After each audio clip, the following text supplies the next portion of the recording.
ద్రాక్షవల్లి దేవుడై ఉన్నారు, తీగలు మనమై ఉన్నాం. ఆయన అంటున్నారు, ద్రాక్షవల్లిలో తీగ అంటగట్టబడితేనే కానీ ఎలా ఫలించరో మనం ఆయన యందు నిలుచుంటేనే కానీ మనం ఫలించమంటాం. నేను ద్రాక్షవల్లిని అయి ఉన్నాను, మీరు తీగలై ఉన్నారు. ఎవడు నా యందు నిలిచి ఉండునో, ఎవని యందు నేను నిలిచి ఉందునో వాడు బహుగా ఫలించును. దేవుని దగ్గర మనం ఎప్పుడు ఏ రోజైతే మనం ఆయన దగ్గర నిలిచి ఉంటామో, ఆయన ఎంతకు వస్తామో, ఆయన నమ్ముకుంటామో, ఆయన మీద ఆధారపడతామో, ఆయనకి మనం సమీపంగా ఆయనకి దగ్గరగా ఉన్నప్పుడు మనం ఏం చేస్తామంటే ఫలిస్తాం. మనం ఫలితాలు పొందాలంటే, మనం ఆశీర్వాదాలు పొందాలంటే కంపల్సరీగా మనం ఎవరికి దగ్గరగా ఉండాలంటండి? దేవునికి దగ్గరగా మనం ఉండాలి. ఆయన నిజమైన ద్రాక్షవల్లి, మన తీగలు అయి ఉన్నాం. ఈ తీగలు ఫలించాలంటే మనము ద్రాక్షవల్లిలో అంటగట్టబడాలి. ఎప్పుడైతే ద్రాక్షవల్లి అంటగట్టబడతామో మనం బహుగా ఫలిస్తామని దేవుని యొక్క లేఖనాల ద్వారా దేవుడు మాట్లాడుతూ ఉన్నారు. ఏమండి, నాకు వేరుగా ఉండి మీరు ఏమీయూ చేయలేరంట. మనం దేవునికి వేరయ్యి, దేవునికి విరోధంగా ఉండి, దేవునికి విరోధంగా మాట్లాడి, దేవునికి విరోధంగా మనం పనిచేస్తే ఏ ఆశీర్వాదాలు కూడా మనం పొందలేమని చెప్పి స్పష్టంగా దేవుడు మాట్లాడుతూ ఉన్నారు. అయితే ఇక్కడ కొన్ని ఆజ్ఞలు, 10 ఆజ్ఞలు దేవుడు చూపిస్తూ ఉన్నారు. ఎన్ని ఆజ్ఞలు అంటండి? 10 ఆజ్ఞలు చూపిస్తూ ఉన్నారు. ఇక్కడ ఒక ఆజ్ఞ చూస్తే రెండో ఆజ్ఞను గురించి మనం తెలుసుకుందాం. రెండో ఆజ్ఞన ఏంటయ్యా అంటే, దేవుడు మోసేకి 10 ఆజ్ఞలు చూపించారు. 10 ఆజ్ఞలు కూడా ప్రియ సహోదరులారా ఎవరి కొరకు అయ్యా అంటే ఇశ్రాయేలు యొక్క ప్రజల కొరకు 10 ఆజ్ఞలు రాశారు. ఇశ్రాయేలు ప్రజల కొరకు దేవుడు ఎందుకు రాయించవలసి వచ్చిందో 10 ఆజ్ఞలు అంటే, ఇశ్రాయేలు ప్రజలు దేవుని మాటకి లోబట్టలేదు, దేవుడు చెప్పింది చేయటం లేదు, దేవుని ఇష్టానుసారంగా కాకుండా దేవునికి విరోధముగాను, దేవునికి అహికారంగాను, దేవునికి దుఃఖకారంగా వారు జీవిస్తూ ఉన్నారు. ఇశ్రాయేలు ప్రజలు దేవుడి బిడ్డలైన వారు దేవుని దుఃఖపరిచేలాగా ఉండకూడదు, దేవుని యొక్క సేవకులను దుఃఖపరిచేలాగా ఉండకూడదు, కానీ దేవుని సేవకులను సంతోషపరిచేలాగా ఉండాలి, దేవుని సంతోషపరిచేలాగా ఉండాలి. దేవుని యొక్క సేవకుని ఎప్పుడైతే సంతోషపరుతామో దేవుణ్ణి సంతోషపరిచినట్లు. ప్రియ సహోదరులారా, సంతోషంగా సేవకుడు పనిచేసినప్పుడు, సంతోషంగా దేవుని ఆరాధించినప్పుడు, మీ కొరకు విజ్ఞాపన చేసినప్పుడు సేవకుడు ప్రతి ప్రార్థన కూడా సమాధానం దేవుడు వెంటనే ఇస్తాడు. మీకున్న బాధలు, మీకున్న కష్టాలు ఎప్పుడైతే సేవకులకు చెప్పుకుంటారో సేవకులు వెంటనే ప్రార్థించినప్పుడు దేవుడు సమాధానాన్ని ఇస్తారు.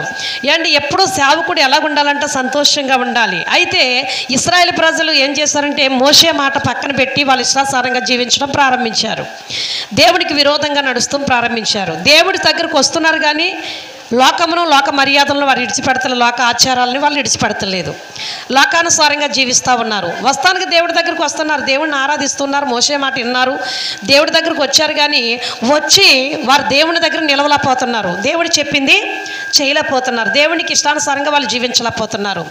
అయితే ప్రియ సహోదరులారా, ఈ యొక్క గొప్ప సత్యాన్ని దేవుడు ఈరోజు మన ముందు ఎందుకు ఉంచాడంటే, మనం కూడా ఇశ్రాయేలు ప్రజల్లాగా ఉన్నామేమో ఒక్కసారి మనం ప్రశ్న వేసుకోవాలి. ఏం చేయాలండి?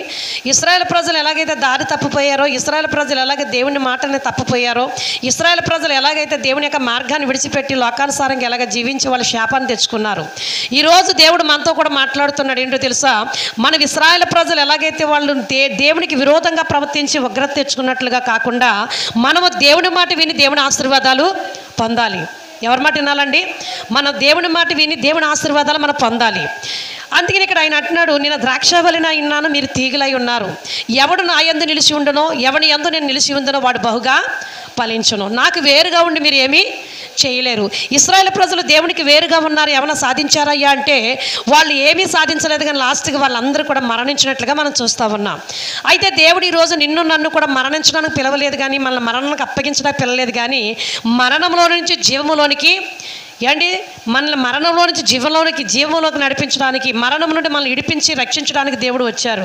కనుక ఇప్పుడు మరణముల నుండి ఆ మరణము నుండి మనం విడుదల పొందాలంటే మనం ఎక్కడ నాటపడాలి? దేవుని దగ్గర ద్రాక్షవల్లిలో అంటగట్టబడాలి. అప్పుడు మనం ఫలిస్తాం, అభివృద్ధి పొందుతాం. అందుకని ఇక్కడ ఒక మాట మనం చదువుకుందాం. పరిశుద్ధ గ్రంథంలో నుంచే నిగ్మాకాండము 2వ ఆజ్ఞ. ఇది దేవుడు మోసేకి ఇచ్చిన ఆజ్ఞల్లో 2వ ఆజ్ఞ. ఏంటి?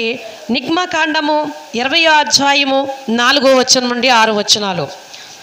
అమ్మా 4 నుండి ఇక్కడ మనం చూస్తే అండి 20వ అధ్యాయం 4వ వచనం. పైన ఆకాశం అందే గాని, కింద భూమి అందే గాని, భూమి కింద నేల ఎందే గాని దేని రూపమైనను విగ్రహమైనను నీవు చేసుకొనకూడదు. దేవుని స్తోత్రం. ఏండి కింద భూమి కిందే కానీ పైన భూమి పైనే కానీ నువ్వు విగ్రహం రూపమును కూడా నువ్వు చేసుకోకూడదంట. ఏ విగ్రహం రూపమును చేసుకోకూడదు. దేవుని స్తోత్రం. పైన ఆకాశం అందే కానీ కింద భూమి భూమి అందే కానీ భూమి కింద నీళ్ళ అందే కానీ దేని రూపమును నువ్వు విగ్రహములను నీవు చేసుకొనకూడదు. ఏ రూపాన్ని కూడా మనం విగ్రహములు చేసుకోకూడదంట. కిందే భూమి కిందే కానీ భూమి పైనే కానీ నీళ్ల కిందే కానీ ఏ ఆకాశం మందు ఉన్నాం దేవుడు తప్ప మరి నువ్వు ఏ రూపాన్ని కూడా రూపించుకోకూడదని చెప్పి ఇక్కడ దేవుడు స్పష్టంగా తెలియజేస్తున్నాడు. నువ్వేం రూపం కలిగి ఉన్నావు అయ్యా అంటే నువ్వు దేవుని స్వరూపము కలిగి ఉన్నావు. దేవుని పోలికల్లో దేవుడు నిన్ను చేశారు గనక నువ్వు ఇంకా దేవుణ్ణి తప్ప మరి యొక్క దేనిని నువ్వు ఆరాధించడానికి వీలు లేదు. ఎక్కడ నువ్వు శిరస వంచడానికి వీలు లేదు. నీ శిరస ఎక్కడ వంచాలి, నీ మోకాలు ఎక్కడ వంగాలయ్యా అంటే దేవుని ఎదుటే తప్ప నీ శిరసు నీ మోకాళ్ళు ఇంకెక్కడా కూడా నువ్వు వంగి నమస్కరించవసరం లేదని దేవుడు చెప్తూ ఉన్నారు. దేవునికి స్తోత్రం. హల్లెలూయా. ఇంకా కిందకి చదివితే నీవు చేసుకొనకూడదు, వాటికి సాగిలపడకూడదు, వాటిని పూజింపకూడదు. ఏలయనగా నీ దేవుడైన యెహోవా నగు నేను రోషము కలిగిన దేవుడను, నన్ను దేశించే వారికి విషయంలో 3-4 తరముల వరకు తండ్రుల దోషము కుమారుల మీదకి రప్పించదను. దేవునికి స్తోత్రం.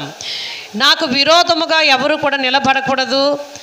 అలాగూ మీరు చేసిన తండ్రుల యొక్క దోషము 3-4 తరాల వరకు పిల్లల మీద పని చేస్తుందని చెప్తూ ఉన్నాడు దేవుడు. ఆనాడు పితరుల కాలంలో మనం చూస్తే పితరులు చేసిన దోషాలు ఇప్పటి వరకు కూడా చాలా కుటుంబాల్లో వేధిస్తూ ఉన్నాయి. మనం చాలా కుటుంబాల్లో మనం చూస్తూ ఉన్నాం. ఇంకా శాపాలు వెలుబడి చేస్తూ ఉన్నాయి. చాలా కుటుంబాల్లో ఇంకా నెమ్మది లేదు. ఆస్తులు ఉంటాకి ఉన్నాయి, కళ్ళెదరగని తింటాకి ఆరోగ్యం లేదు. ఆస్తులున్న చేతికి రాని వారు ఉన్నారు, ఆస్తులున్న అనుభవించలేని వారు ఉన్నారు, అన్నీ ఉన్నా తినలేని వారు ఉన్నారు. చాలా శాపాలు కుటుంబాల్లో శాంతి సమాధానం లేదు. భర్త బాగుంటే భార్య బాగోదు, భార్య భర్తలు బాగుంటేనేం పిల్లలు బాగోరు, పిల్లలు వికలాంగులుగా పుట్టటము, ఆ కుటుంబంలో వేదన, కుటుంబంలో నెమ్మది లేకపోవటం, ఇలాగ రకరకాల వేదన మనం చూస్తూ ఉన్నాం. ఒకరోజు నేను ప్రియా సహోదరులారా ఒక గ్రామంలోకి వెళ్ళాను. ఆ ఇంటి ఆడబొడుసు అంట గొలుసులతో కట్టేశారు కిటికీకి. ఇప్పుడు నేను మొన్న గడిచిన శనివారం నాడు వారం అయ్యింది. గొలుసులతో కట్టేశారు కిటికీకి. ఇంటి ఆడబొడుసు ఒక గదిలోనేమో ఒక సహోదరుడు, ఒక గదిలో ఒక సహోదరుడు, బయట అరుగు మీద కట్టేశారు. ఇవాళ ఆ భయంకరమైన సంఘటన ఏంటయ్యా అంటే తల్లిదండ్రులు చేసిన దోషాల పిల్లల మీదకి వేలుబడి అవుతాయని రుజువు అక్కడ కనిపిస్తూ ఉంది. మేము చాలా కుటుంబాలకు వెళ్ళినప్పుడు చాలా భయంకరమైన సంఘటనలు మేము చూస్తూ ఉన్నాం. ఒక్కొక్క కుటుంబంలో నెమ్మది ఉండదు, శాంతి ఉండదు. ఒక కుటుంబంలో బిడ్డలు బాగుండరు, ఒక కుటుంబంలో భర్త బాగోడు, ఒక కుటుంబంలో భార్య బాగోదు. ఒక కుటుంబంలో ప్రియా సహోదరులారా ఒక కుటుంబంలో భార్య ఉంది, ఆమెకి నరాలు వీక్నెస్ వచ్చిందండి. ఇప్పటికి 25 సంవత్సరాలు అయ్యింది. 25 సంవత్సరాల నుంచి కూడా చాలా వేదన చెందుతూ ఉంది. మంచం మీదే పడి ఉంది, కూర్చుంటుంది కానీ నుంచోలేదు. ప్రియా ఇద్దరు అమ్మాయిలు ఇంకా అమ్మాయిలకి మ్యారేజ్ అవ్వలేదు. ఆమె చాలా దుఃఖపడుతోంది. నాకు ఫోన్ చేస్తే నేను వెళ్ళాను. చాలా వేదన చెందుతుంది. అమ్మగారు నేను బ్రతకటం అవసరం అంటావా, నేను చనిపోవాలంటుంది. అలాగ అనొద్దమ్మా. లేచి అలా బోటు పెట్టుకుని కిచెన్ కాడికి వెళ్ళి వంట చేస్తుంది ఆవిడ. ఏమీ చేయలేదు. మళ్ళీ ఆ కిచెన్ కాడ నుంచి మళ్ళీ కూర్చుంటాకి మళ్ళీ ఆ కాళ్ళు బెండ్ వచ్చేసి పడిపోతుంది అన్నమాట. చాలా ప్రమాదకరం. ఈరోజు చాలా కుటుంబాల్లో దుఃఖకారంగా ఉన్నాయి, చాలా కుటుంబాలు వేదనకారంగా ఉన్నాయి. చాలా కుటుంబాల్లో వేదన, దుఃఖం, సంతోషం, ఆనందం లేదు. కానీ నా ప్రియ సహోదరులారా ఈరోజు మీ కుటుంబాల్లో, మనందరి కుటుంబాల్లో ఈరోజు ఆనందము, సంతోషము, మనము, మీ కుమారులు, మీ కుమార్తెలు, మీ భర్త, నీ భార్య, నీ పిల్లలు, నీ కుటుంబం అంతా కూడా సంతోషంగా ఆరోగ్యంగా ఉన్నారంటే ఎవరి కృప ఇది? అమ్మా ఎవరి కృప అండి? దేవుడిచ్చిన గొప్ప భాగ్యం ఇది. దేవుడు మీకు అనుగ్రహించిన గొప్ప గిఫ్ట్ ఇది. ఎంత గొప్ప అవకాశాన్ని దేవుడు ఇచ్చారు. ఎందుకయ్యా అంటే మీరు ఆయన యందు నిలిచి ఉన్నారు కనుక, ఆయన మీ దగ్గర ఉన్నారు కనుక, మీరు ఆయన దగ్గర ఉన్నారు కనుక మీరు బహుగా ఫలిస్తూ ఉన్నారు. ఆరోగ్య విషయంలో ఫలిస్తూ ఉన్నారు, ఆశీర్వాద విషయాల్లో ఫలిస్తూ ఉన్నారు. అమ్మా, ఆశీర్వాద విషయంలో ఫలిస్తూ ఉన్నారు, ఆరోగ్య విషయంలో ఫలిస్తూ ఉన్నారు. వీటికంటే విలువైన ఏమన్నా ఉన్నాయా ఈ భూమి మీద? ఆరోగ్య విషయంలో ఫలిస్తూ ఉన్నాం, ఆరోగ్య విషయంలో ఆశీర్వాద విషయంలో ఫలిస్తూ ఉన్నాం, ఆరోగ్య విషయంలో ఫలిస్తూ ఉన్నాం. వీటికంటే ఇంక విలువైనవి ఇంకేమి కనిపిస్తున్నాయి ఇక్కడ. ఈరోజు నీ కుటుంబం అంతా ఆరోగ్యంగా శాంతి సమాధానం కలిగి ఉన్నారంటే ఇది కేవలం దేవుడి కృపే.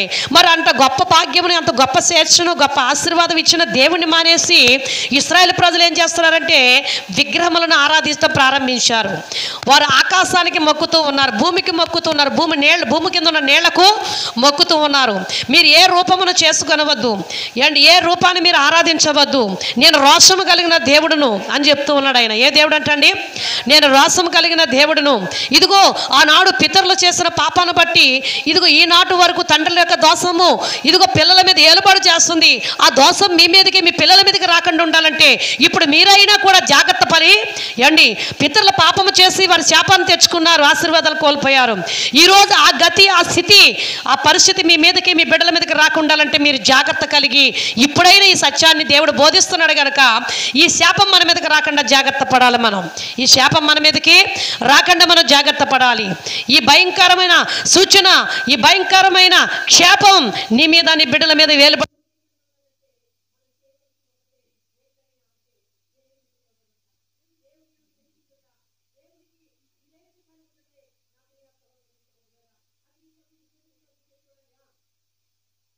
స్తోత్రం. ఇప్పుడు 1000 తరాలు 3-4 తరాల వరకు శాపము దేవుని మాట పక్కన పెట్టి దేవునికి విరోధంగా ప్రవర్తించి 3-4 తరాల వరకు శాపము తెచ్చుకున్నారు.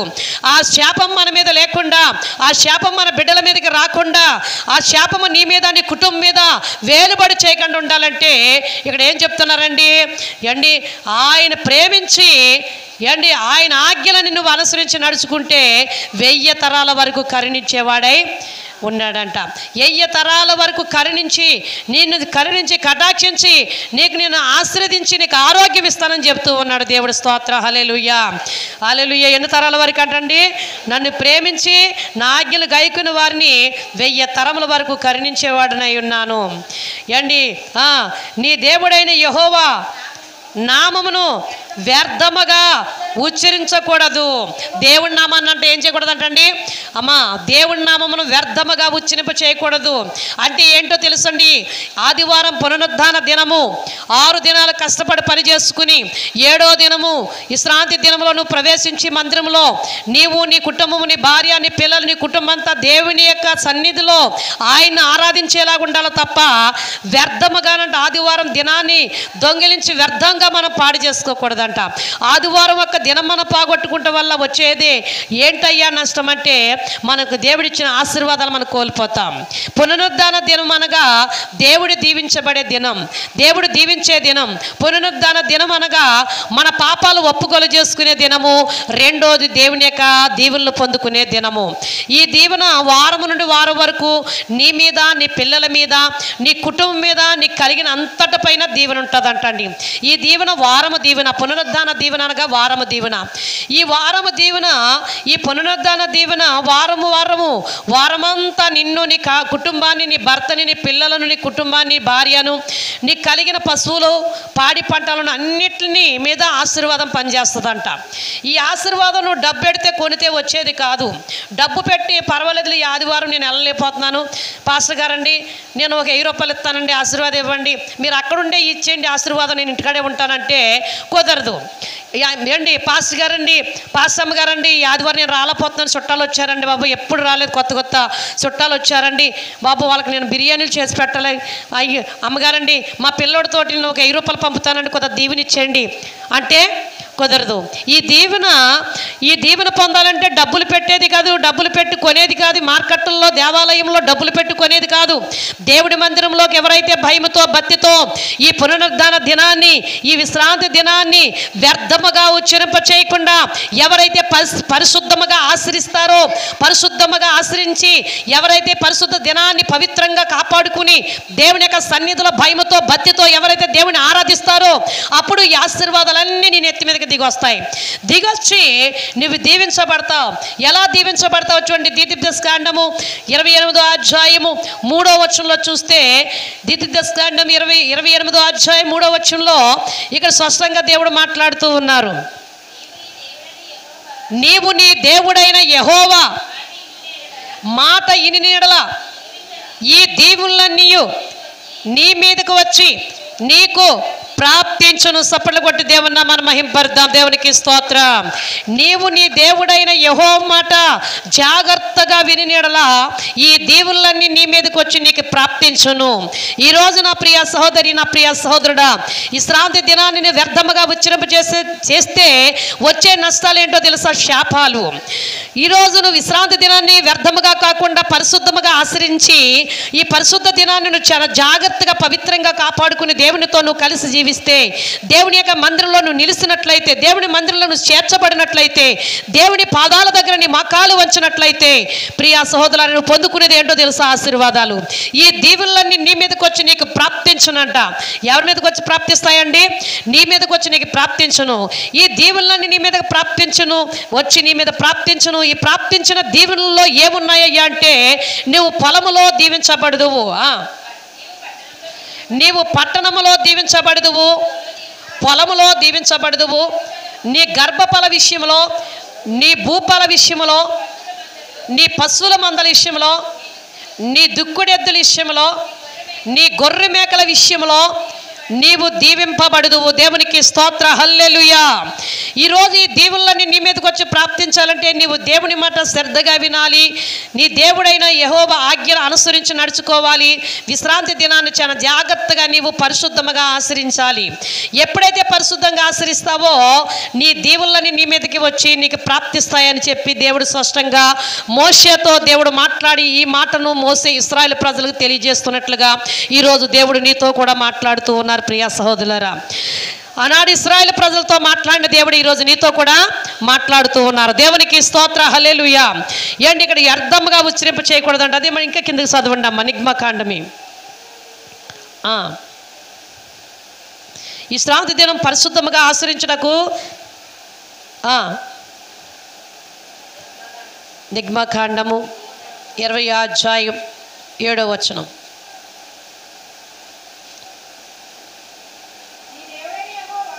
నీ దేవుడైన యెహోవా నామమును యెద్దముగా ఉచ్చరించకూడదు. యెహోవా తన నామమును యెద్దముగా ఉచ్చరింపు వారిని నిర్దోషముగా ఎంచడు. ఈ శ్రాంతి దినము పరిశుద్ధముగా ఆచరించుటకు జ్ఞాపకము ఉంచుకొనము. దేవుని స్తోత్రం. వింటున్నారా? ఈ శ్రాంతి దినాన్నంట పరిశుద్ధముగా, ఇలా చూస్తున్నారా? ఈ శ్రాంతి దినాన్నంట పరిశుద్ధముగా ఆచరించడాకంటే జాగ్రత్తగా జ్ఞాపకం ఉంచుకోవాలంట. మనం ఈ శ్రాంతి దినమని జ్ఞాపకం ఉంచుకోవాలంట. ఈ శ్రాంతి దినాన్ని మనం ఇంకే పని చేయకూడదు. ఈ శ్రాంతి దినాన్ని వండుకు తినాలి. ఈ శ్రాంతి దినాన్ని స్నానం చేసి ఇంటి పని చెక్కబెట్టుకుని వంట పని చేసుకుని నీవు నీ కుటుంబంతో స్నానం చేసి చక్కగా మంచి దుస్తులు ధరించుకుని చక్కగా నీ ఇంటి పని మట్టి చేసుకుని నీవు నీ కుటుంబం, నీ భర్త, నీ పిల్లలు, నీ కుటుంబంతో కూడా ప్రభు సన్నిధిలో దేవుడి మందిరంలోకి పరిశుద్ధముగా ఆచరించి జాగ్రత్తగా విశ్రాంతి దినాన్ని అంటే ఏం చేయాలంటే గుర్తుంచుకోవాలంట అండి. మర్చిపోకూడదంట. మన విశ్రాంతి దినాన్ని మర్చిపోకూడదు. మనం మర్చిపోతే దేవుడు పరిశుద్ధ దినాన్ని, దేవుని ఆరాధించే దినాన్ని, దేవుని గణపరిచే దినాన్ని, దేవుడు ఆశీర్వదించే దినాన్ని, దేవుడు మనల్ని దీవించే దినాన్ని, దేవుడు మన బ్రతుకుని మన స్థితిగతులు మార్చిన దేవుని యొక్క పరిశుద్ధ దినాన్ని మనం మర్చిపోతే దేవుడు మనకిచ్చే ఆశీర్వాదాలని మర్చిపోతాడు. మనల్ని కూడా వింటున్నారా? మనల్ని కూడా దేవుడు మర్చిపోతాడంట. విశ్రాంతి దినాన్ని మనం మర్చిపోతే దేవుడు మనల్ని కూడా మర్చిపోతాడు. దేవుడి ఆజ్ఞను మనం మర్చిపోతే దేవుడికి మనం చెప్పిన మాటని మర్చిపోతాడు. ఆయన ఏమన్నాడు? నేను శత్రువులకు శత్రువును, మిత్రులకు మిత్రులను అన్నాడు. ఏమండి, ఆయన శత్రువుగా ఉంటే ఆయన శత్రువు అవుతాడు, ఆయన మిత్రులుగా ఉంటే మనకి మిత్రుడు అవుతాడంట ఆయన. అంటే నీ మాట నీ వింటే ఆయన నీ మాట వింటాడు, ఆయన ఎద్దుకు నువ్వు వస్తే నీ ఎద్దుకు ఆయన వస్తాడని చెప్పి సూటిగా దేవుడు మాట్లాడుతూ ఉన్నారు. ఏమండి, వ్యర్థముగా ఉచ్చరింప చేయకుండా జాగ్రత్తగానంటే విశ్రాంతి దినం పరిశుద్ధముగా ఆచరించడకు ఏమండి జాగ్రత్త పడాలంట, జ్ఞాపకం ఉంచుకోవాలంట. దేవునికి స్తోత్రం. ఈ మాట ఎంత స్పష్టంగా దేవుడు రాస్తారు అంటే మనం మర్చిపోతామని. ఏమండి, కొంత బిడ్డలు అమ్మ రాలేదంటే అయ్యి బాబు ఇలా అస్సలు ఆదివారం అన్నమాట మర్చిపోయానండి అమ్మగారు, ఇంటి పని మొదలెట్టాను, వంట పని మొదలెట్టానండి, అస్సలు గుర్తులేదండి అమ్మగారు. ఎందుకు గుర్తులేదు? నీ బ్రతుకును మార్చిన దేవుడు, నీ స్థితిగతులు మార్చిన దేవుడు, నీకు మంచి భవిష్యత్తు ఇచ్చిన దేవుడు, అన్నీ ఇచ్చిన దేవుడు, అన్నీ చూసుకుని దేవుడు మర్చిపోతున్నావా? దేవుడి సమయాన్ని మర్చిపోతున్నావా? దేవుడి దినాన్ని మర్చిపోతున్నామేమో ఒకసారి మనం జ్ఞాపకం చేసుకుందాం. నిజమా కాదండి? నిజమా కాదమ్మా? అన్నీ ఇచ్చిన దేవుడిని మనం మర్చిపోతున్నామేమో. ఈరోజు సహోదరి ఏమండి తన భర్తని చాలా బలవంతంగా ప్రార్థన చేసి ఏడ్చి ఏడ్చి ఏడ్చి ఈరోజు జాగ్రత్తగానే బలవంతంగా తీసుకొచ్చేసింది ఇవాళ మందిరానికి. సప్పలు కూడా దేవుని మనం మహింపరుద్దాం. దేవుని స్తోత్రం. ఏమండి, ఇవాళ మందిరానికి వచ్చాడు. ఎవరు అనుకుంటున్నారు? మన కీర్తన వాళ్ళ బావ. ఏమండి, వాళ్ళ అక్క విజయలక్ష్మి ఎంత ఏడ్చిందో మన మంగళవారం ప్రార్థనకి. ఏడకమ్మ నీ ఆదివారం నాడు నీ భర్త మందిరంలో ఉంటారమ్మ ఏడకని చెప్పాను. దేవునికి స్తోత్రం. హల్లెలూయా. ఏమండి, ఇది నా మాట. వాళ్ళు ఎన్ని సంవత్సరాల నుంచి ఈ మాట రాలేదు దేవుడు. అంటే ఆ దేవుడు ఆ ప్రవచనాన్ని పలికించారు. ఈ ఆదివారము కుటుంబం అంతా కలిసి దేవుడి మందిరంలో ఉన్నారు. దేవుని స్తోత్రం. ఏంటి ఆయన సిగ్గుపడిపోతున్నారు. అమ్మ తమ్ముడు సిగ్గుపడుకోరా అని నేను కుర్చీ వేసాం. ఇవాళ కుర్చీలు ఒక సహోదరుడు 5 కుర్చీలు కొన్నారు అక్కడ సంఘంలో. దేవుని స్తోత్రం. ఇవాళ అందరు కుర్చీలు బయటేసి కుర్చీలను కూర్చున్నారు. దేవుడికి స్తోత్రం. హల్లెలూయా. ఇవాళ రాంబాబు గారు కూడా చర్చకు వచ్చారు. ఆనందమే ఆనందం, తెగేడు చేస్తుంది. ఆనంద పుస్తకాలు కారిపోతున్నాయి ఎవరికి? విజయలక్ష్యానికి. ప్రియా సహోదరి చాలా మంచి అల్లుడు. మరి అమ్మమ్మ గారు ఉన్నారు, నాకు అమ్మమ్మ అవుతారు. మరి చాలా మంచి అల్లుళ్ళు ఆమెకి. దేవుడి స్తోత్ర. హల్లెలూయా. అంటే దేవుడి యొక్క మహాకృపను బట్టి ఈరోజు ప్రియ సహోదరులారా, ఒక ఆత్మని మన దేవుని యొద్దకు నడిపించడం వచ్చే ఆనందం ఈ లోకంలో ఎక్కడా దొరకదు మనకి. ఒక ఆత్మను రక్షిస్తానంటే ఈ జీవకిరీటాలంట. ఒక్కరిని మనం మందిరానికి నడిపిస్తే నీవు దేవుని యొక్క దృష్టిలోకి వెళ్తావు. దేవుడిని నేను ఊరికి విడిచిపెట్టక నీకు ఒక దీవెన 1000 జీవకిరీటాలు దేవుడు ఇస్తాడంట. ఒక ఆత్మను చెడగొట్టేలాగా ఉండకూడదు, కానీ ఒక ఆత్మను దేవుడి మందిరం నడిపించేలాగా ఉండాలి. మనం ఒకరిని తీసుకొచ్చేలాగా ఉండాలి తప్ప వచ్చి వాళ్ళని ఆపేసేలాగా మనం మాట్లాడకూడదు, ప్రవర్తించకూడదు. మన ప్రవర్తన, మన క్రియలు, మన నడవడి అనేకులు మనం దేవుడి మందిరం నడిపించేలాగా ఉండాలి. కొందరు మన ప్రవర్తన చూసి వెనకబడిపోతూ ఉంటారు, మన క్రియలు చూసి వెనకబడిపోతారు. అలా మనం ఉండకూడదంట. ఎలా ఉండాలండి? మన ప్రవర్తన బట్టి, మన మాటను బట్టి అనేకులు దేవుని యొద్దకు నడిపించేలాగా ఉండాలి. దేవునికి స్తోత్రం. హల్లెలూయా. మనం చాలా జాగ్రత్తగా అనుసరించాలి. నీళ్ల కిందే ఆకాశం అందే కానీ, భూమి మీదే కానీ, భూమి కిందే కానీ, నీళ్ళ అందే కానీ ఏ రూపమును నువ్వు చేసుకుని పూజించకూడదు. నీ దేవుడైన యెహోవా రోషం కలిగిన దేవుడు గనక ఏండి నువ్వు ఆయనకి కోపము పుట్టించొద్దు. ఆయనకి విరోధంగా కాకుండా ఆయన ప్రేమించినట్లయితే 1000 తరాల ఆశీర్వాదాలను పొందుతాం. లేదు ఆయన మాటను పక్కన పెట్టినట్లయితే 3-4 తరాలు తండ్రుల యొక్క దోషం పిల్లల మీదకి శాపాలుగా మార్చబడతాయని దేవుడు చెబుతున్నాడు. శాపాలు కావాలా మనకు? ఆశీర్వాదం కావాలా? ఆశీర్వాదం కావాలంటే ఎవరి మాట వినాలి? దేవుడి మాట వినాలి. మోషే గారు ఇశ్రాయేలు ప్రజలతో చెప్తూ ఉన్నారు, నేడు జీవమును మరణము ఆశీర్వాదం శాపం మీ ఎదటెట్టి భూమి ఆకాశం మీ పైకి సాక్షులుగా పిలుచుచున్నాను, మీకు ఏది ఇష్టమో అడుగు కోరుకోమంటున్నాడు. జీవం కావాలా? మరణం కావాలా? ఆశీర్వాదం కావాలా? శాపం కావాలా? ఏం కోరుకుంటాం మనము? శాపం కోరుకుంటామా? మరణం కోరుకుంటామా? ఆశీర్వాదమును జీవము కోరుకుంటాం. ఈ ఆశీర్వాదం జీవం ఊరికినే వచ్చేస్తాయా? ఊరికినే రావండి.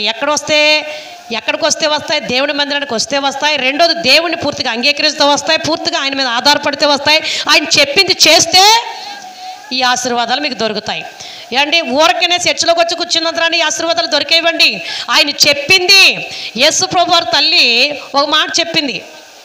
పెళ్ళి కానానూరులో వివాహం జరుగుతుంటే పెళ్లి ప్రధానులతో పరిచారికులతో చెప్తుంది, ఆయన చెప్పింది చెయ్యుడి. ఎవరు చెప్పింది చెయ్యాలంట? ఆయన చెప్పింది చెయ్యుడి. ఆయన చెప్పింది దేవుడు చెప్పింది మనం చేస్తే, ఆయన చెప్పింది చేశారు. ఏంటి? 6 బాణల నిండా నీళ్లు నింపారు, పట్టుకెళ్ళి ముంచిపోయమన్నారు. ఆ నీళ్లు ముంచి పోస్తుంటే, బాణల నిండా పోసి ముంచి పోస్తుంటే, ముందేమో జబ్బు రసం పోసారు, ఇప్పుడే మంచి ద్రాక్షరసం పోతున్నారు అని చెప్పన్నారు. అంటే నీటిని దేవుడు మాట వల్ల చేసిన మాట వలన దేవుడు ఏం చేస్తారు? దేవుడు మాట ప్రకారంగా వాళ్ళు చేస్తారు కనుక నీటిని ద్రాక్షరసంగా చేసి మధురమైన ద్రాక్షరసంగా చేశాడు దేవుడు. ఆ ద్రాక్షరసం తాగిన వారందరూ కూడా ఆశ్చర్యపడ్డారంట. ఏంటి? వాళ్ళు ఆనలు కట్టలేదు. ముందు దాసిన ద్రాక్షరసం ముందు పోసిందేమో అనేక నెలల నుంచి సిద్ధపరిచి దాసుంచి పెళ్ళింటి వారు ముందుగా సిద్ధపరిచిన ద్రాక్షరసం. మరి వెనకాల పోసింది ఏంటి? నీళ్లు. ఇప్పుడు నీళ్లు ఎలాగున్నాయి? ఇప్పుడు వీళ్ళు తాగుతుంటే ముందు తాగిన ఒరిజినల్ ద్రాక్షరసం కంటే, ముందు తాగిన స్వచ్ఛమైన ద్రాక్షరసం కంటే ఈ నీళ్ళే మధురముగా ఉన్నాయంట. సప్పలు కొట్టి దేవుని మనం మహింపరుద్దాం. అంటే దేవుడు మారా నీళ్ళను మధురముగా మార్చగల దేవుడు, నీటిని ద్రాక్షరసముగా మార్చగల దేవుడు. మారాలంటే నీ సేదు అనుభవం కలిగిన నీ జీవితాన్ని మధురముగా మార్చగల దేవుడు. శ్రమల గుండగా, కష్టాల గుండగా, వ్యాధుల గుండగా, బాధల గుండగా వెళ్తున్న నీ జీవితాన్ని మారాలంటే శ్రమలను నిన్ను కూడా నువ్వు అనుభవించిన నీవు నీ జీవితాన్ని మధురముగా మార్చగల దేవుడు. గత సంవత్సరం అంతా అనుభవించిన మారాలంటే చేదు అనుభవాలు నీకు మధురముగా మార్చబోతున్నాడు. దేవునికి స్తోత్ర. హల్లెలూయా, హల్లెలూయా. ప్రియా సహోదరులారా, నీటిని ద్రాక్షరసముగా చేసిన దేవుడు నీ జీవితంలో లేని దాన్ని ఉన్నట్టుగా చేయగల దేవుడు. అది కొంచెమైనా సరే శాశ్వతంగా మార్చగల దేవుడు, సమృద్ధిగా దీవించగల దేవుడు మన దేవుడు. ఉన్నదాన్ని లేనట్టుగా, లేని దాన్ని ఉన్నట్టుగా చేయగల దేవుడు. మన మధ్యలో సహోదరికి కాకినాడలో ఇల్లు కొనుక్కోవాలనుకుంటున్నారు. హైదరాబాద్లో వారు జాబ్ చేసేవారు. హైదరాబాద్ నుంచి కాకినాడ ట్రాన్స్ఫర్ అవుదాం అనుకుంటున్నారంట. ఎన్నాళ్ళ నుంచో కనిపెడతా ఉన్నారు, మానవ ప్రయత్నం చేస్తూ ఉన్నారు. అయితే వాళ్ళ తల్లిదండ్రులు ప్రార్థన చేయమన్నారు. ప్రార్థన చేసాం, వాళ్ళ వదిన ప్రార్థన చేయమన్నారు. ప్రార్థన చేసాం. ఆ సహోదరి ఫోన్ చేసి ప్రార్థన చేయమన్నారు. ఒకరోజు డైరెక్టర్గా వాళ్ళ ఇంటి దగ్గరే కలుసుకున్నారు. ప్రార్థన చేశాను. ప్రార్థన చేసి దేవుడు దర్శనం ఇచ్చారు. అదే ప్రకారంగా అమ్మ మీకు ఈ నెలలోనే దేవుడు జూన్లో మీకు ఇల్లు ఇస్తున్నాడమ్మ కాకినాడలో అని చెప్పగానే వెంటనే వాళ్ళ వదిన గారు, వాళ్ళ అమ్మగారు వెంటనే అన్నారు, అమ్మగారు నోటంటే ఏ మాట పలికితే అది జరుగుతుంది. ఎన్నో కార్యాలు అప్పుడు ప్రార్థన ద్వారా మనం పొందుకున్నాం. మరి అమ్మ కన్నా నీకు దేవుడు కంపల్సరీ ఇల్లు ఇస్తాడు అమ్మగారు చెప్పారు కదా అన్నారు. ఇది నా మాట కాదు, ఇది దేవుని మాట. ఎవరి మాట అండి? దేవుని మాట. ఈ నెలలో మొన్న శనివారం నాడు రిజిస్ట్రేషన్ లక్ష్మీవారం నాడు రిజిస్ట్రేషన్ అయిందంట. దేవునికి స్తోత్రం. హల్లెలూయా. 52 లక్షలు అయిందంట. దేవునికి స్తోత్ర. హల్లెలూయా. రిజిస్ట్రేషన్ అయ్యిందంట. కాకినాడలో ఇల్లు పైన 2 ఫ్లోర్ల కింద ఉందంటండి. సింగిల్ చక్కగా కింద ఒక బెడ్రూమ్, హాలు, కిచెన్, పైన ఒక బెడ్రూమ్, కిచెన్, హాల్ అంటండి. 3 సెంట్ల స్థలం అంట. ప్రియా సహోదరులారా, దేవుడు చూస్తారా ఈ నెలలో దేవుడు మరి చక్కగా రిజిస్ట్రేషన్ కూడా అయిపోవడానికి దేవుడు ఎంత అద్భుతమైన మెరకాలు చేశాడు. ప్రియా సహోదరుల, దేవునికి అసాధ్యమైనది ఏది లేదు. హైదరాబాద్లో సంఘస్థురాలు మరి కుమార్తె శృతి చక్కగా ఎగ్జామ్ రాసింది 10th క్లాసు. నేను ప్రార్థన చేయించుకున్న ప్రతి ఒక్కరూ 10th క్లాసు, డిగ్రీ, ఫీజీ అందరూ ఎగ్జామ్స్లో పాస్ అయ్యారు. మంచి మంచి కాలేజీలో జాయిన్ అయ్యారు. చాలా మందికి జాబులు కూడా వచ్చినాయి ఈ సంవత్సరంలో. అయితే ఈ కుమార్తె ఫెయిల్ అయిపోయింది. తెలుగు ఫెయిల్ అయిపోయింది. ఇంగ్లీష్, హిందీ అన్నీ బాగానే రాసింది. తెలుగు ఫెయిల్ అయిపోయింది. మన ఈ నెలలో ఏడుపు. ఎగ్జామ్ రాసింది, మళ్ళీ 2వ సారి రాయించారు. ఇది కనుక రాకపోతే ఇంకా అమ్మాయి ఈ సంవత్సరం అంతా ఇంటి దగ్గరే ఏడుస్తూ ఉన్నారు. ప్రార్థన చేస్తాను అమ్మగారు, మరి ప్రార్థన చేయండి, దేవుడు మీరు ప్రార్థన చేస్తే కంపల్సరీ జరుగుతుంది అంటే, నేను ప్రార్థన చేస్తాను ఓకే, మరి నీకు విశ్వాసం ఉండాలి కదా అమ్మ. నేను ప్రార్థన చేస్తే ఏముండాలి? మీకు విశ్వాసం ఉండాలి. మీరు ప్రార్థన చేయకుండా ఏదో ప్రార్థన చేయండి అని తాత్కాలికంగా వదిలేస్తే అది ఏమాత్రం తాత్కాలిక టికెట్ నికరమవుద్దా? అవదు. అలా తాత్కాలికంగా మనం అడిగితే ప్రయోజనాలు ఏముండవు. మీరు ప్రార్థన చేసిన ఫలితాలు ఉండవు. మీ ప్రార్థన కోరినప్పుడు మీకు ఏముండాలంట? విశ్వాసము మీకు ఉండాలి. అప్పుడు ప్రార్థన చేస్తానమ్మా, నువ్వు కూడా 3 గంటలు వేసి ప్రార్థన చేసుకో అని చెప్పాను. అలాగే ఈ ఎగ్జామ్ రాసింది, రిజల్ట్స్ వచ్చే వరకు మొన్నటి దాకా కూడా చర్చికి వెళ్ళి అక్కడ మన సంఘానికి వెళ్ళి హైదరాబాద్ మన సంఘానికి వెళ్ళి చర్చిలో రోజు ప్రార్థన చేసుకుంటూ మొదలుపెట్టిందంట. ఫోన్ ద్వారా కూడా అక్కడ ప్రార్థన చేసి వచ్చాను. నువ్వు కంపల్సరీగా పాస్ అవుతావమ్మా, ప్రార్థన చేయి అని చెప్పాను. మరి దేవుడు నిన్నే రిజల్ట్స్ వచ్చినాయి అంట. దేవునికి స్తోత్రం. హల్లెలూయా. పాస్ అయ్యిందంట 10th క్లాస్. దేవునికి స్తోత్రం. ఇది ఎవరి మాట? ఇది అవుతుందమ్మా అంటాకి ఇది అవుతుందమ్మా అంటానికి ఇది నా సొంత మాట కాదు. ఇది ఎవరి మాట అంటే దేవుని యొక్క ప్రవచన వాక్కు. ఈ వాక్కు నెరవేర్చబడాలంటే మీలో విశ్వాసం ఉండాలి. మీలో విశ్వాసం ఉంటే కార్యం నెరవేర్చాలి. అందుకని ఆయన ఈ నా మాట చెప్పని చేయి ప్రతి ఒక్కడు బండ మీద తనకు బుద్ధిమంతిని పోలి తన ఇల్లు కట్టును పోయండి. ఈ నా మాటలు విని వాటి చెప్పు చేయి ప్రతి ఒక్కడు బండ మీద ఇల్లు కట్టును బుద్ధిమంతిని పోలి ఉండును. అండ్ ఆయన మాట చెప్పున మనం ఎప్పుడైతే చేస్తామో బండ మీద కట్టిన ఇల్లు అంటే ఎన్నడికి కూలిపోదంట. ఈ మాట చెప్పున చేయి ప్రతి ఒక్కడు కూడా బండ మీద అండ్ చూడండి, చదవండి మత్తయి శుభవార్త 7వ అధ్యాయం 24వ వచనం. మత్తయి శుభవార్త 7వ అధ్యాయం 24వ వచనం. ఈ నా మాట చెప్పిన చేయి ప్రతి ఒక్కడు బండ మీద తన ఇల్లు కట్టిన బుద్ధిమంతుని పోలి ఉండెను అని ఉంటుంది. అమ్మ మత్తయి శుభవార్త 7వ అధ్యాయం 24వ వచనం. కాబట్టి ఏంటంటున్నారు? కాబట్టి ఈ నా మాటల విని, ఎవరు మాట్లాడండి? ఈ నా మాటలు విని వాటి చెప్పున చేయి ప్రతి వాడును బండ మీద తన ఇల్లు కట్టుకునిన బుద్ధిమంతుని పోలి ఉండేను. దేవునికి స్తోత్ర హల్లెలూయా. ఎవరు మాట చెప్పినట్టండి? దేవుని యొక్క మాట చెప్పున ఎవరైతే ఉంటారో, దేవుని మాటగా ఎవరైతే విధేయత కలిగి ఉంటారో, దేవుని మాట ఎవరైతే వింటారో వారంట ఇల్లంట బుద్ధిమంతుని, దేవుని మాట విన్నవాడంట బుద్ధిమంతుడు అంటండి. వాడి ఇల్లంట బండ మీద కట్టబడుతుందంట. బండ ఎవరయ్యా అంటే క్రీస్తు అయి ఉన్నారు. దేవుడి మీద, దేవుని యొక్క బండ మీద కట్టబడుతుంది. ఆ క్రీస్తు అయిన బండ మీద ఇల్లు కట్టబడినప్పుడు బుద్ధిమంతుడు దేవుడి మాట వింటాడు గనక బండ మీద కట్టబడుతుంది ఇల్లు. విశ్వాసమైన ఇల్లు, నీ యొక్క హృదయమైన ఇల్లు గనుక ఆ ఇల్లు బండ మీద ఎప్పుడైతే కట్టబడ్డదో గాలి విసిరినా, వరదలు వచ్చినా, తుఫాను వచ్చినా ఇల్లు అన్నడికి పడిపోదంట. ఎందుకంటే అది క్రీస్తు అయిన బండ మీద కట్టబడ్డ ఇల్లు గనక. ఈరోజు నీ ఇల్లు, నీ ఆత్మీయ ఇల్లు, నీ హృదయమైన ఇల్లు ఎక్కడ కట్టబడాలంటే దేవుని మాట మీద కట్టబడాలి. దేవుని యొక్క మాట మీద కట్టబడాలి. దేవుని యొక్క మాటకు లోబడటమే ఇల్లు అండి నువ్వు నిలబడటం. దేవుడు చెప్పింది చేయటమే బండ మీద కట్టబడటం. దేవుడికి ఇష్టానుసారంగా జీవించడమే నువ్వు దేవుని క్రీస్తు బండ మీద కట్టబడటం. ఆయన మాట వినటం అంటే ఆయన చెప్పింది నువ్వు చేయటమే. దేవునికి స్తోత్రం. ఆయన చెప్పినట్లుగా ఆయన మాటకి నువ్వు విధేయత కలిగి నువ్వు లోబడి ఆ క్రీస్తు అయిన బండ మీద నీ విశ్వాసమును ఏంటి నీ యొక్క హృదయమైన ఇల్లును నువ్వు కట్టుకున్నట్లయితే నువ్వు పవిత్రంగాను పరిశుద్ధంగాను ఆ ఇల్లు ఏంటి బలముగా దృఢముగానంట పునాది వేయబడుతుందంట. దేవునికి స్తోత్రం. నీ బేస్మెంట్ ఎలాగుండాలంటే చాలా చాలా లోతుగా పునాదులు తీస్తే ఆ ఇల్లు ఏంటి చాలా సంవత్సరాలు నిలబడి ఉంటుంది. ఆ ఇల్లు చాలాలు స్ట్రాంగ్గా ఉంటుంది. అది పైన కడితే కనుక, పునాది పైన వేస్తే కనుక ఆ ఇల్లు ఆగుద్దండి? ఆగదు. నీ విశ్వాసమైన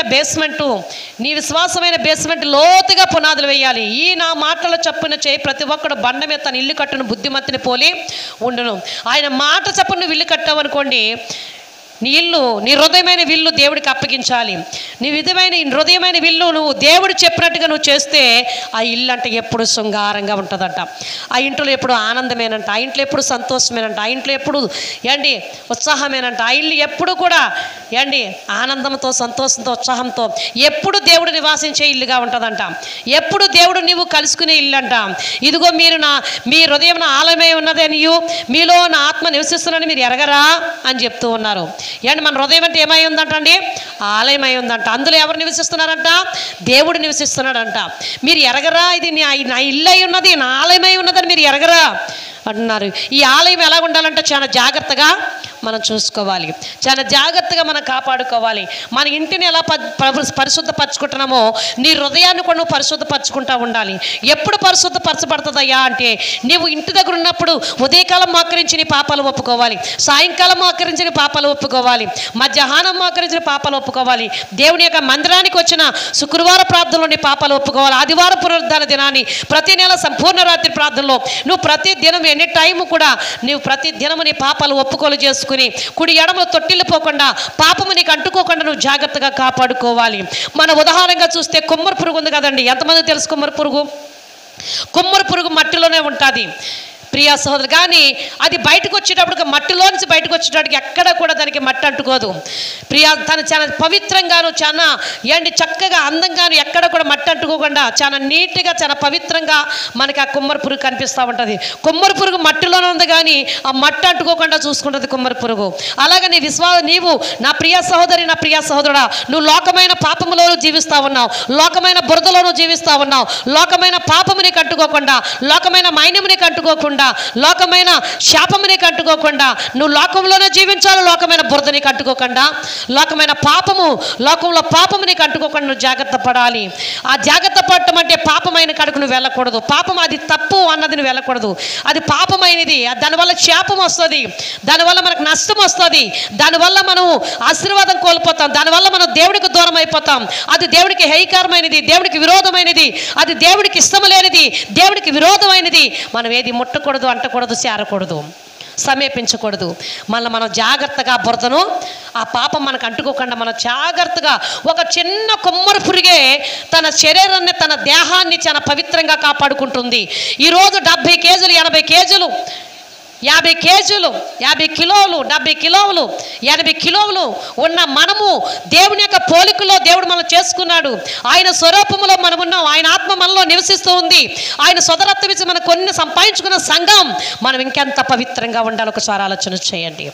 దేవుడు సంఘమైన మనము, ఆ పవిత్రమైన రక్తము ద్వారా కొనబడిన మనము, ఆ గొప్ప దేవుడు, మహాదేవుడైన దేవుడు యేసుక్రీస్తు యొక్క తన ప్రాణాన్ని పెట్టి తన ప్రాణాన్ని దారబోసి కొని సంపాదించుకున్న సంఘం ఎంత పవిత్రంగా ఉండాలి ఒకసారి ఆలోచన చేయండి. మళ్ళీ మనం జాగ్రత్తగా పవిత్రంగా కాపాడుకోవాలి. అపవిత్రమైన దాన్ని ముట్టకూడదు, అంటకూడదు, దాని సమీపంలోకి రానివ్వకూడదు, మనం చేర్చుకోకూడదు. చాలా జాగ్రత్తగా కుమ్మరి పురుగు భయంకరమైన స్థలాల్లో కూడా తిరుగుతుంది కానీ ఏమంటుకోదు, దానికి జాగ్రత్తగా నీట్గా పైకి వస్తుంది. అది మన లోకమంతా గ్రామం అంతా తిరుగుతూ ఉంటాం, ఆ ప్రదేశాలన్నీ దుక్కులకి వెళ్తూ ఉంటాం కానీ అది మనకు అంటుకోకుండా దానికి దూరముగా మనం జాగ్రత్త పడేలాగా ఉండాలి తప్ప వెళ్ళి పాపంలో పడి పాపాన్ని తెచ్చుకుని మళ్ళీ మన 3-4 తరాల వరకు మన దోషాలు మన మీదకి, మన పిల్లల మీదకి మనం తెచ్చుకుని, మన మీదకి తెచ్చుకుని మన శాపాన్ని తెచ్చుకునే వారిగా కాకుండా ఆ కీడుకు దూరంగా ఉండి మేలులు అనుభవించేలాగా మనం ఉండాలి. ఏం చేయాలంటండి? కీడుకు దూరంగా ఉండి మేలులు అనిపించాలి. ప్రతి విధమైన కీడుకు దూరంగా ఉండి మేలైన దాన్ని చేపట్టేలాగా ఉండాలి. మేలైన దాన్ని ముట్టుకోవాలి, మేలైన దాన్ని తెచ్చుకోవాలి, మేలైన దాన్ని నువ్వు అనుభవించాలి, మేలైన దాన్ని నువ్వు ఆస్వాదించాలి, మేలైన దాన్ని నువ్వు విడిచిపెట్టకుండా గట్టిగా పట్టుకోవాలి. కీడైన దానికి దూరముగా ఉండాలి, కీడైన దాన్ని ముట్టుకోకూడదు, అంటుకోకూడదు, దాని సమీపంలో నువ్వు చేరకూడదు. జాగ్రత్తగా నువ్వు కాపాడుకోవాలని దేవుడు మాట్లాడుతూ ఉన్నాడు.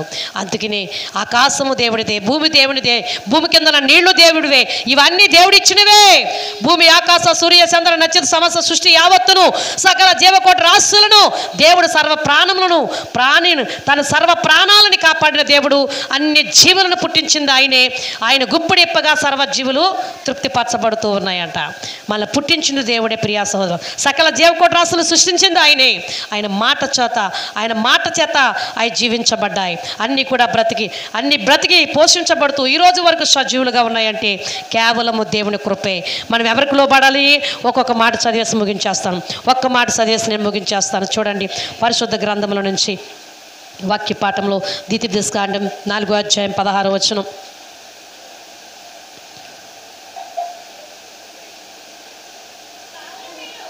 కావున మీరు చెడిపోయి భూమి మీదనున్న ఆమెటన్నారా ఏ జంతువు ప్రతిమనైనను ఆకాశమందు ఎగురు రెక్కలు గల ఏ పక్షి మృగమైనను నేల మీద ప్రాకు ఏ పురుగు ప్రతిమైనను భూమి కిందనున్న నేల యందలి ఏ చేప ప్రతిమైనను ఆడ ప్రతిమను గాని మగ ప్రతిమను గాని ఏ స్వరూపము కలిగిన విగ్రహములను మీ కొరకు చేసుకొండుకున్నట్లు ఆకాశం వైపు కన్నులెత్తి సూర్య చంద్ర నక్షత్రములైన ఆకాశం సైన్యమును చూచి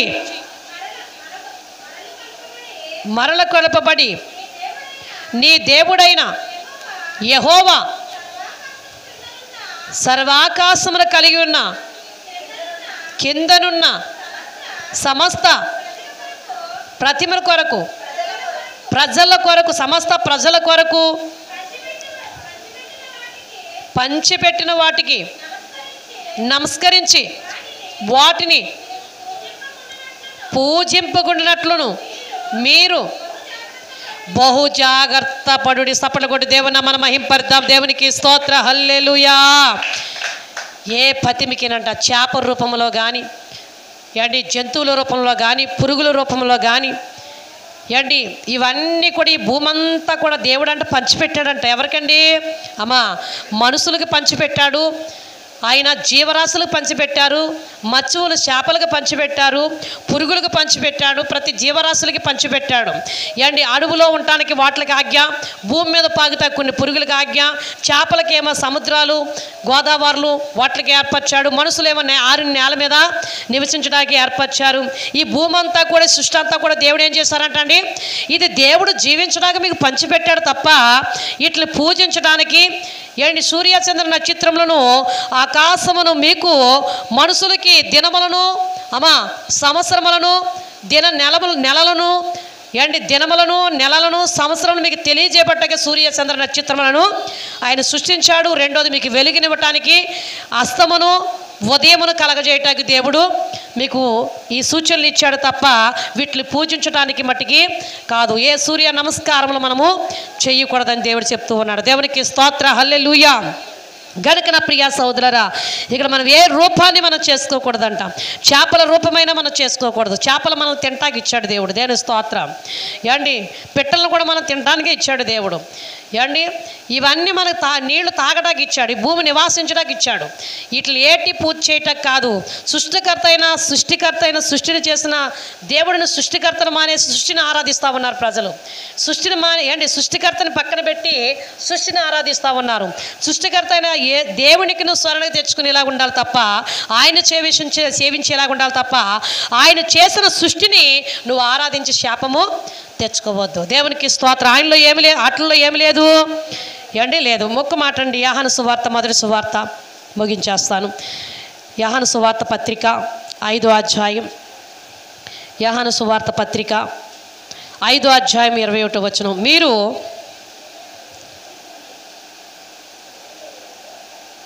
యోహాను సువార్త పత్రిక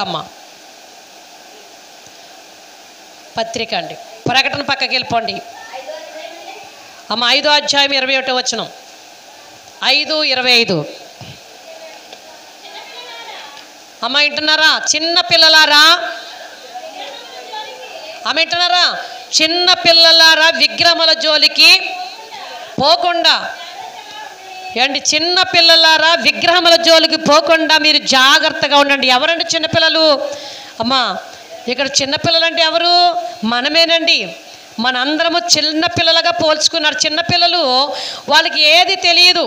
ఏంటి, వారు చాక్లెట్ ఇచ్చినా తింటారు, చెరిగ్గారు ఇచ్చినా తింటారు, జొన్నపొత్తు ఇచ్చినా తింటారు, ఏది ఇచ్చినా తింటారు. కారం ఇచ్చినా కూడా అప్పుడే తీపి పెట్టి నువ్వు కారం ఇచ్చావనుకోండి, ఆ కారం ఏదో తీపి ఏదో వాళ్ళకి తెలియదు.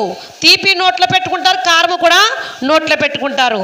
అలాగే చిన్నపిల్లల పోల్చి మనల్ని దేవుడు అంటున్నారు, చిన్నపిల్లలారా ఇదిగో మీరు విగ్రహముల జోలికి పోకండి, వాటి సమీపం దగ్గరికి వెళ్ళకండి. అంకె కింద చదవండి. అయిపోయిందమ్మా. వాటి జోలికంట అండి, వాటి జోలికి వెళ్ళకూడదంట. మనం జాగ్రత్త పడాలంట అండి. వాటి జోలికి వెళ్ళకుండా మనం చాలా జాగ్రత్తగా ఉండాలని దేవుడు చెప్తారు. ఒక మాటలో చెప్పేశాడు, జాగ్రత్తగా ఉండండి చిన్నపిల్లలారా. మనం వాటికి దూరంగా ఉంటే ఎవరు ఆశీర్వాదం పొందుతామంట? 3-4 తరాల వరకు శాపాలు కాకుండా 1000 తరాల ఆశీర్వాదం.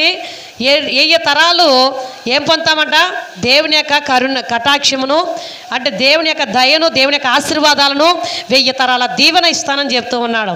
1000 తరాల దీవెన కావాలా, లేదా 3-4 తరాల శాపం కావాలా మనకి? అమ్మా, 3-4 తరాల శాపాలు కావాలా, 1000 తరాల ఆశీర్వాదం కావాలా? 1000 తరాల ఆశీర్వాదాలంటే మాటలు కాదు ప్రియ. ఆ ఆశీర్వాదాలన్నీ కావాలంటే నీ విశ్రాంతి దినాన్ని వ్యర్థముగా ఉచ్చరింప చేయకుండా పరిశుద్ధముగా ఆశ్రయించి జాగ్రత్తగా చూసుకుని, విశ్రాంతి దినం ఆదివారం వస్తుందంటే చిన్నవారమే మెలకువ కలిగి తెల్లారప్పటికి ఎక్కడికి వచ్చి పడాలి? దేవుడి మందిరంలో త్వరగా ఇంటి పని, వంట పని, నీ భర్తని బిడ్డలు చక్కబెట్టుకుని దేవుడి మందిరంలో నీ కుటుంబం సైతం పరిగెట్టుకుని వచ్చేలాగా మనం ఉండాలి. ప్రతి శుక్రవారం కూడా ఉపవాస ప్రార్థన జరుగుతూ ఉంది. కొందరు వస్తున్నారు, కొందరు రావట్లేదు.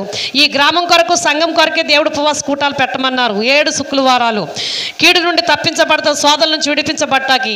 చాలా మంది బిడ్డలు, మగవాళ్ళు, పురుషులు, స్త్రీలు కూడా వస్తున్నారు. కొందరు అయితే సంఘ బిడ్డలు, కొందరు రావట్లా.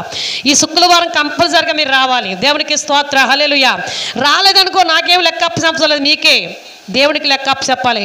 మీ కీడుల నుండి సోదరుల నుంచి మీరు తప్పించబడాలంటే దేవుడు చెప్పిన ఆ సమయాన్ని, ఆ దేవుడు చెప్పిన ఆ నిర్ణయాన్ని మనము అనుసరించి దేవుడు చెప్పినట్టుగా మనం నడుచుకుంటే ఆ కీడులు మన మీదకి రాకుండా దేవుడు తప్పిస్తాడు. దేవునికి స్తోత్ర, హల్లెలూయా, హల్లెలూయా. ఈ నెల ఇవాళ సాయంకాలం సంపూర్ణ రాత్రి ప్రార్థన అండి, 30వ తారీఖు. ఈ నైటు ఇవాళ ఎన్నో తారీఖు? ఇవాళ 30వ తారీఖు. ఇవాళ సాయంకాలం ప్రార్థన ఉంది. 7 గంటల నుంచి 8 గంటల వరకే. వాతావరణం బాగాలేదు కనుక 8ంటికి ముగించేస్తాం. 7 గంటలకల్లా కంపల్సరీగా అందరు రావాలి. సంఘ పిల్లలు అందరూ రావాలి. ఇవాళ సాయంకాలం ప్రతి శుక్రవారం నైట్ ప్రార్థన జరుగుతుంది. ప్రతి ఉదయకాలం శుక్రవారం 10 గంటల నుండి 12 గంటల వరకు జరుగుతుంది. ప్రతి నైటు 7 వారాలు అండి. 3 వారాలు అయినాయి, ఇంకా 4 వారాలు ఉన్నాయి. మరి మిస్ అవ్వద్దు, పాల్గొని దేవుడి దీవెన పొందండి. దేవునికి స్తోత్ర, హల్లెలూయా. అయితే నా ప్రియ సహోదరులారా, ఈ విగ్రహం మనం ఎప్పుడైతే మన జాగ్రత్త కలిగి విశ్రాంతి దినాన్ని వ్యర్థముగా కాకుండా పరిశుద్ధముగా ఆశ్రయించి జాగ్రత్తగా మన విశ్రాంతి దినాల్లో మీరు పాల్గొని దేవుని ఆరాధించినట్లయితే ఏం పొందుతారంట? 3-4 అమ్మ ఏం పొందుతారంటే 1000 తరాల ఆశీర్వాదాలు మీరు పొందుతారంట. 1000 తరాల ఆశీర్వాదాలు మీ మీద, మీ బిడ్డల మీదకి మరి దేవుడు అనుగ్రహించి ఈ ఆశీర్వాదాలని మీ మీద, మీ కుటుంబాల మీద ప్రాప్తించును గాక. తల్ల వంచండి, ఎక్కడి వారు అక్కడే ప్రార్థన చేసుకుందాం. దేవానికి వందనాలు, స్తోత్రాలు ప్రభా. మహోన్నతుడా, మహాగణుడైన దేవా, సర్వాధికారి, సర్వశక్తిమంతుడా,